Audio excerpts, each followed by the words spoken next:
বিশালগড় রঘুনাথপুর শ্রী শ্রী রাম ঠাকুর সেবা মন্দিরে অক্ষয় তৃতীয়া উপলক্ষে 5 দিন ব্যাপী তিরোধান উৎসব উদযাপিত হচ্ছে।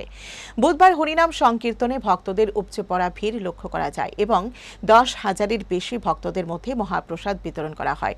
আশ্রম প্রাঙ্গণে মেলা বসেছে, যেখানে রাজ্যের নানা প্রান্তের ব্যবসায়ীরা অংশ নিয়েছেন।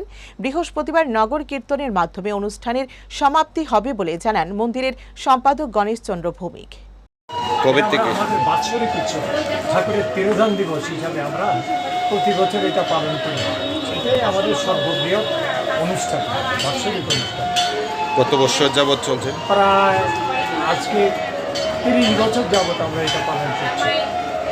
আমরা আজকে লাস্ট ডে, আজকে অক্ষয় তৃতীয়া দিবস, আজকে মহাপ্রসাদের দিন। আজকেই শেষ হয়ে যাবে, কালকে সকালবেলা ভোর কীর্তনের মধ্য দিয়ে এটা সমাপ্তি হবে। আজকে কেমন ভক্তদের জন্য মহাপ্রসাদ আয়োজন করা হয়েছে? প্রায় 10,000। 10,000, মানে প্রত্যেক বছর এটা হয়? প্রত্যেক বছর উত্তর আমরা এটা কলেবরটা বাড়াই চলছে।